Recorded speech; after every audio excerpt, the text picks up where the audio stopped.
부자지간에 부딪히면 자꾸 사랑이 닫혀요.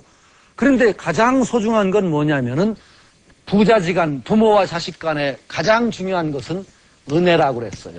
은정과 사랑, 응? 은혜. 이것을 다치면 안 된다는 거예요. 너무 잘해라 그러다가 이 사랑을 다치면 가장 소중한 것을 잃기 때문에 옛날에는 자기 자식을 안 가리키고 남의 자식과 바꿔서 가르쳤다는 거예요. 친한 친구 간에 내 자식은 좀 자네가 가르쳐주게. 자네 자식은 내가 가르칩니다. 그래서 가르쳤다는 거예요. 그러면은 비교적 남이기 때문에 담담하게 가르칠 수가 있다는 거죠. 이건 여러분 체험하셔서 할 거예요. 혹시 딴 거, 아니 공부라도 자기 자식 가르쳐 보세요. 하다가 안 되면 이것도 몰라 그러고 형제 간에도 안 돼요. 그러다 보면은 그러고 뭐 그냥 안 해 그러고 그러면 이제 서로 싸움 나죠. 안 되는 거예요. 그건 우리가 조심해야 돼요. 상당히 올바르게 사랑을 주고 그 다음에 가장 기본적인 규범은 지키도록 해야 됩니다. 집에서. 그 나머지를 너무 과도하게 부모가 요구하게 되면은 사랑을 다친다. 여기까지 가도록 해서는 안 되는 것이다 라는 것을 우리가 가인의 도리에서는 명심해야 된다는 겁니다. 이게 가정이 제대로 안 되니까 절대 가정에서 제대로 못 가르쳐주는 것을 학교에서 가르칠 도리가 없습니다. 학교에서 전혀 못 가르쳐요. 고정은 늘 가정의 책임이다. 기본적인 교육, 그것은 가정의 책임이고 그것이 앞으로 우리가 사는 사회를 정말 살맛나는 사회로 만드느냐 못 만드느냐 근본이 된다라고 생각을 해야 됩니다. 그 괴에서는 이런 얘기를 하고 있습니다. 엄한 군주, 부모가 엄한 군주와 같은 역할도 해야 된다는 걸 얘기하고 여자는 안에서 그 도리를 바르게 하고 남자가 밖에서 그 자리를 바르게 하는 것이 가정의 올바른 도리다. 요건 그 분업의 얘기입니다. 그러니까 요즘에 여성이 취업해 있고 직업 여성이면은 충분히 이거하고는 또 관계가 없이 각각의 역할이 중요하다는 얘기로 받아들이면 될 겁니다. 그리고 이렇게 얘기합니다. 아비가 아비답고 자식이 자식답고 형이 형답고 아우가 아우답고 지아비가 지아비답고 지엄이가 지엄이다워야 집의 도르게 바르게 된다. 한문은 참 이렇게 길지만은 굉장히 편해요. 한문으로 쓰면은 아비는 아비답고를 어떻게 쓰죠? 한문으로 쓰면 부부.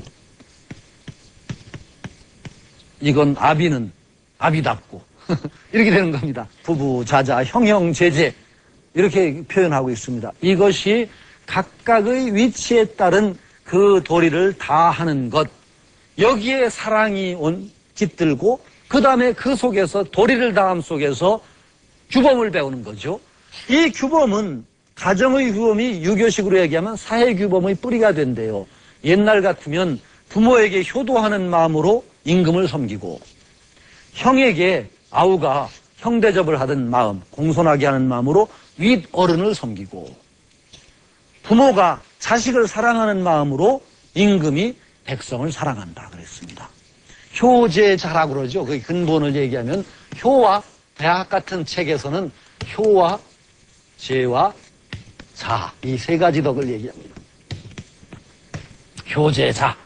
효는 부모를 섬기는 마음인데 국가로 이게 확대가 되면은 국가에 대한 충성으로 가요. 임금에 대한 충성.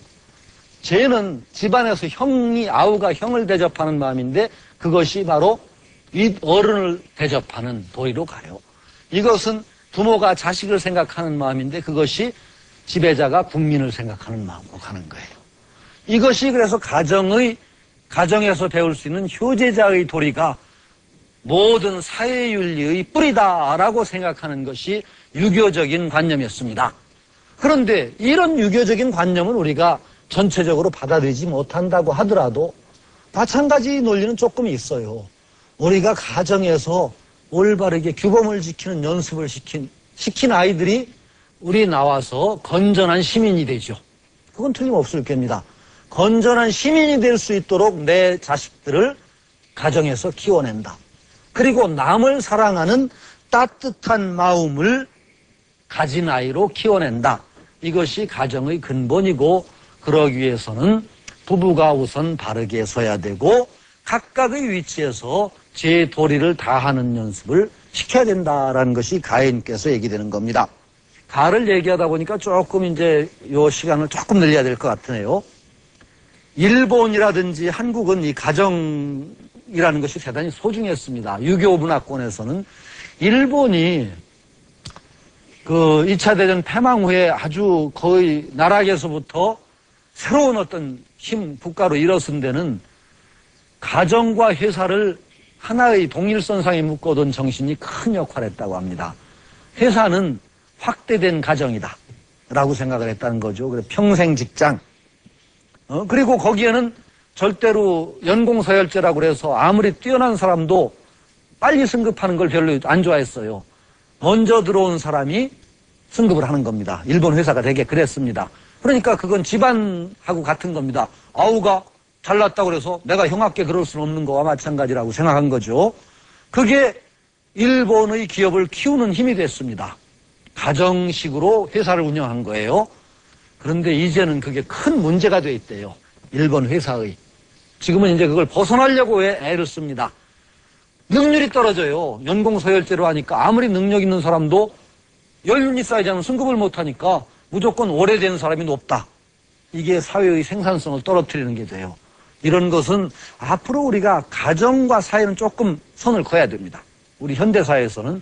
그러나 가정에서 근본적으로 가르쳐야 될 것은 가르쳐야 되고 사랑하는 마음 그것은 적어도 심어줘야 된다. 이것은 예나 지금이나 변함이 없다라고 생각합니다. 이것으로서 이제 가인께를 마치도록 하겠습니다.